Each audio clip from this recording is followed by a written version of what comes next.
வணக்கம் நண்பர்களே. இன்றைக்கி பார்த்திங்கன்னா காலைல எழுந்திரிச்சோடனே வழக்கம் போல் முதல்ல வந்து நம்ம குட்டை மாட்டையெல்லாம் கட்டிட்டு போயிடலாம் அப்படிங்கிறதுக்காக காட்டுக்கு வந்திருந்தேன்.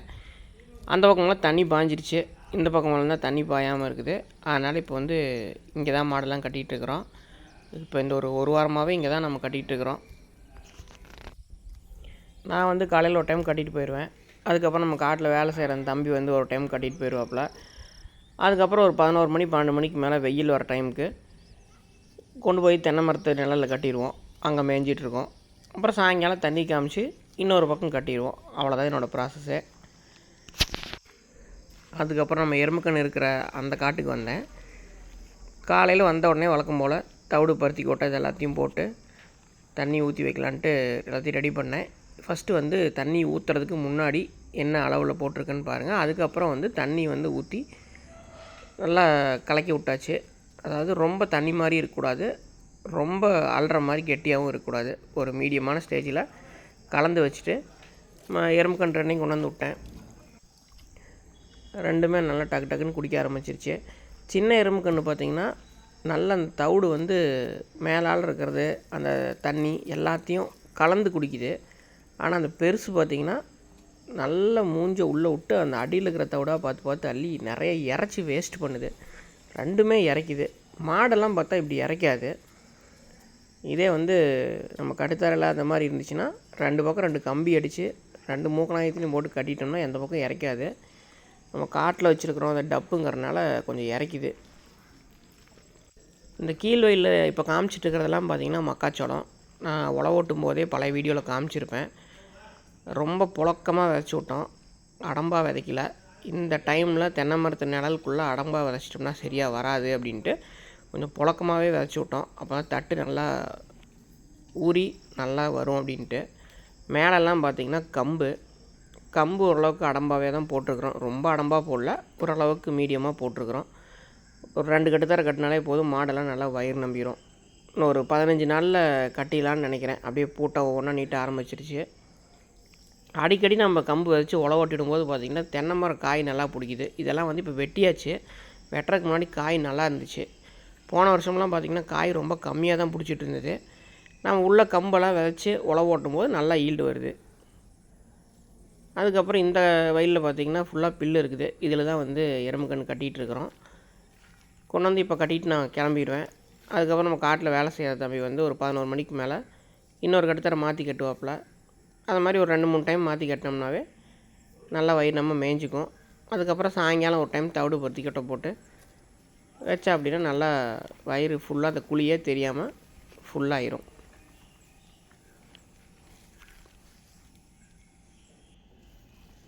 அதுக்கப்புறம் கட்டுத்தறிக்கு வந்தாச்சு.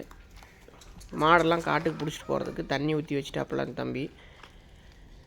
எல்லா மாடும் ஒவ்வொன்றா கொண்டு வந்து கட்ட ஆரம்பித்தோம். அந்த பெரிய மயில மாட்டை சும்மா போட்டு விட்டாலே கரெக்டாக அதனோட தண்ணி எங்கே நம்ம குடிக்கணும் அப்படின்னு தெரிஞ்சு அந்த தாலிலேயே போய் தண்ணி குடிச்சிக்கும். மற்றதெல்லாம் அப்படி இல்லை, மாற்றி மாற்றி போய் தண்ணி குடிக்க ஆரம்பிக்கும். அது மட்டும் பர்ஃபெக்டாக அதனோட இடத்துலையே போய் தண்ணி குடிச்சிக்கும். இந்த மயில மாடு பார்த்திங்கன்னா இப்போ தவிடு பருத்தி கொட்டை போட்டு வைக்க ஆரம்பித்த உடனே அப்படியே உடம்பேற ஆரம்பிச்சிருச்சு. இன்னும் அதனோட ரிசல்ட் எனக்கு தெரியல. நிறையா நண்பர்கள் முன்னாடியே கேட்டிருந்தீங்க செனை கன்ஃபார்ம் ஆயிடுச்சா அப்படின்ட்டு. இப்போ வந்து ஒரு 40 நாள் ஆகிருக்கு, நான் கன்ஃபார்ம் பண்ணல. மயிலக்காலை வந்து கொஞ்சம் ஃபோர்ஸ் ஆயிடுச்சு. காராம்பசு காலை போனதுலேருந்தே நம்ம தான் ராஜான்ட்டு இது கொஞ்சம் மிரட்ட ஆரம்பிக்குது எல்லாத்தையும் ஒவ்வொருத்தரையாக. நான் போனாலே புசு புசுன்ட்டு நிற்கிது. இதுக்கும் வந்து கூடி சீக்கிரம் 2 கயிறு போட்டு கட்ட வேண்டிய சூழ்நிலை வந்துடும். எப்பயுமே காட்டுக்குள்ளே வந்து ஃப்ரீயாக மேய்ச்சலுக்கு போயிட்டு வந்துட்டு இருந்துச்சுனாவே கொஞ்சம் ஸ்பீடு கம்மியாக தான் இருக்கும். அதுவே நம்ம கட்டுத்தரையில் கட்டிட்டோம்னா இன்னமும் ஸ்பீடு அதிகமாகிடும், அதாவது ஃபோர்ஸ் அதிகமாகிடும். புதுசாக வர்றவங்கள நம்மளையே வந்து மிரட்ட ஆரம்பிக்கும். இருந்தாலும் ஒரு ஸ்டேஜுக்கு மேலே காலையெல்லாம் வந்து 2 கயிறு போட்டு தான் கட்டணும். அதுதான் நமக்கும் சேஃப்டி. 2 பல் அதிகபட்சம் 4 பல்லில் இருந்தே 2 கயிறு போட்டு கட்டிடணும். காளைகளுக்கு உண்டான குணமே வந்து அந்த பாய்ச்சல் குணம் தான். பாருங்கள், கொண்டு வந்து கட்டி அது நான் கிட்டே போனால் உடனே குழி பறிக்கும். நான் தான் வந்து அதுக்கு மூக்கணாங்கயிறு மாற்றி கயிறு மாற்றுறது இந்த மாதிரி எல்லா வேலையும் பண்ணுறது. அதனால் அது மூக்கணாங்கயிற்று நான் போனாவே தொடுவேன் அப்படின்ட்டு என் மேலே தான் நம்பர் 1 கோவத்தில் இருக்குது. இதெல்லாம் குடித்ததுக்கப்புறம் ஏதாவது மீதி வச்சிருச்சுன்னா அதில் இன்னும் கொஞ்சம் எக்ஸ்ட்ரா தவிடு போட்டு அந்த கிடாரி கணக்கு கொண்டு போய் விட்ருவோம். வழக்கமாக வந்து காலை வந்து இடது பக்கமும் மாடு வலது பக்கமும் தான் பூட்டுவோம். இந்த டைம் வந்து மாட்டை இடது பக்கமும் காலை வலது பக்கமும் மாற்றி பூட்டலாம் அப்படின்ட்டு. நான் எப்போ பூட்டினாலும் எல்லாத்தையும் கொஞ்சம் மாற்றி மாற்றி தான் பூட்டுவேன். சப்போஸ் ஏதாவது மாடு கன்று போட்டுச்சு, ஏதாவது ஒரு சூழ்நிலை நம்ம வேறு மாட்டை பூட்டி ஓட்டணும் அப்படிங்கும்போது எல்லாமே அந்த பக்கம் இந்த பக்கம் மாற்றி ஓட்டி பழக்கிட்டோம்னா எதை வேணாலும் எப்போ வேணாலும் நம்ம ஓட்டிக்கலாம். மெயினாக பார்த்திங்கன்னா இந்த லோடு வச்சு ஓட்டும்போது அந்த வெயிட் இழுக்கிறதுக்கு ஒரு சைடு போய் பழகின மாடு அப்போ தான் நல்லா இழுக்கும். வெயிட் இல்லாமல் சும்மா தான் இந்த வண்டி போகுது அப்படிங்கும்போது எந்த பக்கம் வேணாலும் எந்த மாட்டை வேணாலும் போட்டலாம். லோடு வச்சு ஓட்டும்போது பார்த்திங்கன்னா கம்பல்சரி எந்த மாடு எந்த பக்கம் போதோ அது ஒரே மாதிரி தான் பழக்கி ஒரே மாதிரி தான் ஓட்டுவாங்க. அப்போ தான் அது வெயிட் இழுக்கக்கூடிய பவர் அதுக்கிட்ட இருக்கும். அது எல்லா மாடுமே வண்டிக்கு போகும். அந்த கொம்பு உடஞ்ச அந்த சினை இல்லாமல் இருக்கிற மயில மாட்டு மட்டும் இன்னும் வண்டியே பூட்டினதில்லை. அது வந்து கொஞ்சம் மிரளியாக இருக்குது. வெளியே போய் திடீர்னு யாராவது வந்தாங்கன்னா ஏதாவதுனா பயந்துக்குது. அது இல்லாமல் அது கொம்பு உடஞ்சிருக்கிறனால அதை நான் வந்து பழக்கவே இல்லை. மற்ற எல்லா மாடு காளை எல்லாமே போகும். வழக்கம் போல் காட்டுக்கு வந்து மாடெலாம் கிளம்பிடுச்சு. இதுக்கப்புறம் பார்த்திங்கன்னா சாயங்காலமாக தான் வரும். சாயந்தரம் வரும்போது நான் வீடியோ எடுக்கிறதுக்கு இருக்கிறதில்ல. நான் ஆஃபீஸ் போயிடுறதுனால அந்த டைம் எப்பயுமே நான் இருக்கிறதில்ல. இதுவே லீவ் நாள்லையாக இருந்தால் நான் இருப்பேன். ஒவ்வொரு நாளைக்கு வந்து அந்த கிளிப்பிங்ஸ் எடுத்து போடுவேன்.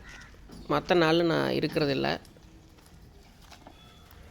எல்லா மாடுகளும் வெளியே கிளம்பின உடனே நானும் கதவையெல்லாம் சாத்திட்டு கட்டுத்தரைக்குள்ளே போய் மீதி இருக்கிற வேலைகளெல்லாம் பார்த்துட்டு நம்மளுக்கும் கிளம்புறதுக்கு டைம் ஆயிரும். அதுக்கப்புறம் பார்த்திங்கன்னா நம்ம அண்ணனை பார்க்கலான்ட்டு போயிருந்தேன் பெருந்துறை. அவர் வந்து நிறைய புறாலாம் வச்சுருக்கிறாரு. அதாவது பழைய வீடியோலேயே நான் உனக்கு காமிச்சிருப்பேன். ரொம்ப நாளுக்கு முன்னாடி ஒரு 300 ஜோடியாட்டம் வச்சுருந்தார். இப்போலாம் கொஞ்சம் குறைச்சிட்டாரு. லெகாண்டில் வந்து நிறையா கலர் வச்சுருக்கிறாரு. யாருக்காவது அதாவது தேவைப்பட்டுச்சுன்னா அந்த ஸ்க்ரீனில் தெரிகிற அந்த நம்பர் கால் பண்ணிக்கங்க. முக்கியமாக எந்தெந்த வீடியோவுக்கு மேலே நம்பர் கொடுக்குறனோ அதுக்கு மட்டும் கால் பண்ணுங்கள். நிறையா நண்பர்கள் வந்து மாற்றி மாற்றி கால் பண்ணிடுறீங்க. இந்த புறாக்களுக்கெல்லாம் பார்த்திங்கன்னா ரேக் அண்ணன் வந்து எதுக்குமே அடிக்கலை. எல்லாமே பழைய கேனை எடுத்து கரெக்டாக கட் பண்ணி செவுத்தில் ஆணி வச்சு வாசர் வச்சு அப்படியே அடிச்சு விட்டு நிற்க வச்சிட்டாரு. ரொம்ப சிம்பிளான மெத்தடாக இருந்துச்சு. செலவு ரொம்ப கம்மி.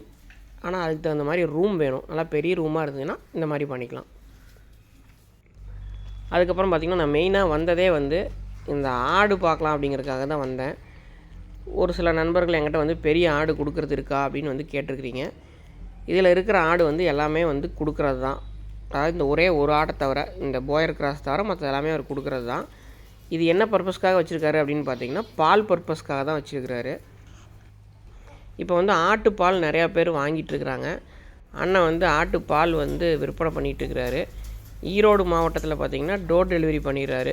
ஈரோட்டுக்குள்ளே யார் கேட்டாங்கனாலும் டோர் டெலிவரி பண்ணிடுறாரு. அதாவது லிட்டர் பார்த்திங்கன்னா 300 ரூபா அந்த ரேஞ்சுக்கு கொடுத்துட்ருக்குறாரு. உங்களுக்கு எவ்வளோ தேவைனாலும் வாங்கிக்கலாம். ஆனால் கம்மியாக கேட்குறதுக்கு வந்து டெலிவரி கொடுக்குறது கொஞ்சம் கஷ்டம். அது என்னங்கிறது அவர்கிட்டயே கேட்டுங்க. அதிகமாக வேணும் அப்படிங்கிற மாதிரி இருந்தால் 1 லிட்டர் அந்த மாதிரிலாம் எடுத்திங்கன்னா கொண்டு வந்து டெலிவரி கொடுத்துருவாரு. இப்போ பார்த்திங்கன்னா டெய்லி ஈரோடு தான் வந்து டெலிவரி கொடுத்துட்ருக்குறாரு. வெளி மாவட்டங்கள் யாருக்காவது தேவைப்பட்டுச்சுன்னா கொரியர் மூலியமாகவும் அந்த மாதிரி ஏதாவது அனுப்ப முடியுமான்னு அவர்கிட்டயே அந்த நம்பருக்கு கால் பண்ணி கேட்டுங்க. நானும் நிறையா வீடியோலெல்லாம் பார்த்துருக்குறேன். 10 ml வந்து 50 ரூபாய்க்கு கொடுக்குறோம் அப்படின்னு சொல்லி ஒரு வீடியோக்களை சொல்லியிருந்தாங்க, பார்த்தேன். இது வந்து 1 லிட்டர் 300 ரூபா அப்படிங்கிறது பரவாயில்லையாக தான் இருக்குது. ஆனால் ஒரு ஆட்டில் லிட்டர் கணக்குலலாம் இருக்காது, கம்மியாக தான் இருக்கும். இந்த ஆடுகள்லாமே வந்து குட்டி போட்டு குட்டியெல்லாம் கொஞ்சம் பெருசாகி கொடுத்துட்டாங்க. ஆடு வந்து இப்போல்லாம் சினையாக தான் இருக்குது.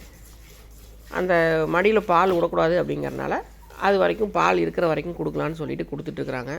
இது யார் யாரெல்லாம் வாங்கிட்டுருக்காங்கன்னு பார்த்திங்கன்னா, ஒரு சிலர் வந்து இந்த ரெட்டை குழந்த பிறந்தவங்க வந்து பால் பவுட்ரு வாங்கி கொடுக்குறதுக்கு பதில் இந்த ஆட்டுப்பால் வந்து ரெகுலராக யூஸ் பண்ணுறாங்க. ரொம்ப வந்து இது ஹெல்த்தியானதும் கூட. நம்ம பவுட்ரு கொடுக்குறதுக்கு பதில் ஆட்டுப்பால் வந்து ரொம்ப நல்லது. அதுக்கு மட்டும் இல்லைங்க, இது எதுக்கெல்லாம்னு பார்த்திங்கன்னா இந்த ஃபேஸ் வாஷ் தயாரிக்கிற அந்த க்ரீமுக்கு, சோப்பு தயாரிக்கிறவங்களுக்கு, அந்த மாதிரி நிறையா யூஸ்க்கு வந்து வாங்குகிறாங்க. இந்த மஞ்சக்காமால் இருக்கிறவங்க அந்த மாதிரி நிறையா யூஸ்க்கு வந்து ஆட்டுப்பால் யூஸ் ஆகுது. உங்களுக்கு யாருக்காவது தேவைப்பட்டுச்சுன்னா ஸ்க்ரீனில் தெரிகிற அந்த நம்பருக்கு கால் பண்ணுங்கள். இது எங்கே இருக்குதுன்னு பார்த்தீங்கன்னா ஈரோடுக்கும் பெருந்துறைக்கும் நடுவில் இருக்குது. மூலக்கரை அப்படிங்கிற ஏரியாவில் இருக்குது. மற்ற டீட்டெயில் வேணால் அந்த நம்பருக்கு கால் பண்ணிக்கங்க. நம்ம ஆடே பார்த்திங்கன்னா குட்டிக்கு போக எக்ஸ்ட்ரா பால் இருக்குது. நான் ரொம்ப நாளுக்கு முன்னாடி இந்த வீடியோவில் காமிச்சிருப்பேன். நம்ம வீட்டு யூஸ்க்கு வந்து கறந்து நம்ம காலையில் பச்சை பாலாக குடிச்சிக்கிறோம் அப்படின்ட்டு. குட்டிக்கு வந்து எந்த அளவுக்கு தேவையோ அந்த அளவுக்கு அது குடித்தது போக மீதி இருக்கிறத நம்ம கலந்துக்குவோம். அது மடியிலேயே விட்டோம்னாலும் மடி வீங்கிக்கும், மடி காய்ச்சல் அந்த மாதிரி ஏதோ ஒன்று வந்துடும். அதனால் வந்து நம்ம சுத்தமாக கறக்கிறது தான் நல்லது. இதெல்லாம் பார்த்திங்கன்னா குட்டி நல்ல சைஸ் வந்துருச்சு. அதனால் குட்டியெல்லாம் கொடுத்துட்டாங்க. இந்த ஆடுகளுக்கெல்லாம் தீவன முறை என்னென்ன கொடுக்குறாங்கன்னு பார்த்திங்கன்னா மெயினாக வந்து கடலக்கொடி உள்ளேயே பார்த்திங்கன்னா கடலக்கொடி அப்படியே சாக்கோட பிரித்து கொட்டி வச்சுருக்குறாங்க. அது வேணுங்கிற வரைக்கும் அதை சாப்பிட்டுக்க வேண்டியதான். அதுக்கப்புறம் தீவனப்புல் வந்து ஒரு நேரத்துக்கு அரைச்சி கொடுக்குறாங்க. அதுக்கப்புறம் சாயந்தரமாக பார்த்திங்கன்னா வெளியில் திறந்து விட்டுறாங்க. வெளியில் எல்லாம் ஒரு ரவுண்டு போய் நல்லா மேய்ஞ்சிட்டு வருது. அவ்வளோதாங்க என்னோடய தீவன முறை. இப்போல்லாம் பார்த்திங்கன்னா வயிறு காலியாக தெரியுது. ஆனால் வயிறு நம்ம தீவனம் எடுத்துச்சுன்னா நல்லாயிருக்கும். நம்ம பால் கறக்கும்போது ஆடு பார்த்திங்கன்னா இந்த மாதிரி அசை போட்டுட்டு நல்லா ஃப்ரீயாக நின்றுச்சுன்னா பால் நல்லா இருக்கும். ஆடு வந்து எதுக்கும் பயப்படாமல் ஒரு நார்மலான கண்டிஷனில் இருக்குது அப்படிங்கிற அர்த்தம். அப்போ தான் பால் சிறக்கும். அதுவும் ஒரு மெயின் காரணம். இந்த ஆடுகள்லாம் வந்து தொடர்ச்சியாக ரெகுலராக இதே வச்சுருக்க மாட்டார். யாராவது கேட்டாங்கன்னா விற்பனை பண்ணிவிட்டு அடுத்தடுத்த பேட்ச் மாற்றிடுவாங்க. இதெல்லாம் பார்த்திங்கன்னா இப்போ குட்டி கொடுத்துட்டாங்க அப்படிங்கிறனால இப்போதைக்கு வந்து பால் கறந்துட்டுருக்குறாங்க. இதில் இருக்கிற ஆடுகளே வேணுன்னா நீங்கள் வாங்கிக்கலாம். நல்ல நல்ல ஆடுகளாக இருக்குது. அதுக்கப்புறம் நம்ம அண்ணன் வந்து குதிரை வச்சுருக்கிறாரு. எப்பயுமே நான் வந்தால் இந்த குதிரை இருக்கிற இடத்த பார்க்காத போக மாட்டேன். குதிரையும் அதே மாதிரி தான் பார்த்திங்கன்னா ஒரே குதிரை வச்சுருக்க மாட்டார். சீசனுக்கு தகுந்த மாதிரி வியாபாரம் அப்படிங்கிற மாதிரி இவர் குதிரை எடுத்துகிட்டு வருவார். அண்ணன் நல்ல குதிரையாக இருந்தால் வச்சுருப்பார். அதையும் யாராவது நல்ல ரேட் கொடுத்தாங்கன்னா கொடுத்துருவார். இந்த குதிரை வந்து பார்த்திங்கன்னா கொஞ்சம் ராவடி பண்ணிகிட்ருக்கு. ராவடி பண்ணுது அப்படின்னா தப்பான கேரக்டர் கிடையாது. அது வந்து ரேஸ் ஓடிட்டு இருந்த குதிரை. அதனால் வந்து ஏறி உட்கார்ந்தோம்னாவே ஸ்பீடு எடுத்துரும் அப்படின்னு சொன்னார். இது நல்ல ட்ரைனிங் ஆனவங்க தான் வந்து இந்த குதிரையை ஓட்ட முடியும். என்ன மாதிரி ஆளுங்கள்லாம் கண்டிப்பாக ஓட்டவே முடியாது. இப்போது இருக்கிற கண்டிஷனே பாருங்கள். ஒரு மாதிரி முன்னாடி காலை தூக்குறதுக்கு ஜம்ப் பண்ணிவிட்டு ஒரு டைப்பாக நின்றுட்டுருக்குது. ஆனாலும் அந்த பக்கம் போய் நின்றுட்டுருக்குது. சுரேஷ் அண்ணன் கூப்பிட்டாருன்னா அடுத்த செகண்ட் அங்கே ஓடிட்டு பாருங்க. குதிரைகள்லாம் எப்போவுமே அப்படி தான். புதுசாக நம்ம வாங்கிட்டு வந்தோம்னா ஒரு நாள் 2 நாள் கொஞ்சம் நமக்கு அந்த பயம் இருக்கும். வண்டியிலிருந்து இறக்கி கொண்டு போய் யார் கட்டுறாங்களோ அவங்க தான் ஓனர்னு தெரிஞ்சுட்டு அவங்களுக்கு வந்து விசுவாசமாக இருக்கும். இப்போ பாருங்கள், அவர் கூப்பிட்ட உடனே அடுத்த செகண்ட் அங்கே ஓடிடுச்சு. நான் வந்ததே இந்த சேவலுக்காக தான். ஆனால் இந்த சேவல் மட்டும் கொடுக்க மாட்டேன்னு சொல்லிட்டாரு. நம்மளோட சேவலை வந்து நாய் பிடிச்சிருச்சு. சரி வேறு ஒன்று தரேன் அப்படின்னு சொல்லியிருந்தார். சரி ஓகே ஏதோ ஒன்று கொடுங்க அப்படின்னு சொல்லிவிட்டு அதை பிடிக்க போயிட்டேன். அதுக்கப்புறம் பார்த்திங்கன்னா மத்தியானம் ஆயிடுச்சு. நான் வரும்போது கொண்டு வந்து விட்டுட்டு போகலாம் அப்படிங்கிறதுக்காக வந்தேன். இந்த சேவல் தான் கொடுத்தாரு. இதோடவே அந்த சேவல் தான் குவாலிட்டி. இதுவும் ஓகே தான். இதோட அந்த சேவல் இன்னும் எனக்கு ரொம்ப பிடிச்சிருந்தது. ரொம்ப சின்னதாக காம்பேக்டாக இருந்தது. இது பார்த்திங்கன்னா வெயிலில் கொண்டு வந்ததுனால ஃபுல்லாக தண்ணியில் நனைச்சி விட்டேன். தண்ணியிலலாம் நனைச்சி சுத்தமாக கழுவி விட்ட உடனே ஒரு மாதிரியாக தெரியுது பொங்கலாம்.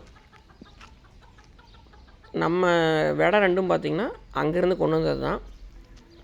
ரொம்ப சின்னதாக காம்பேக்ட் சைஸாக இருக்குது, மினியேச்சராக. அதுக்கு வந்து இந்த சேவல் போட்டிருக்கோம். இதிலிருந்து வர்ற குஞ்சுகள்லாம் பார்த்திங்கன்னா சின்னதாக வரும். அதில் நம்ம நிறுத்திக்கலாம்.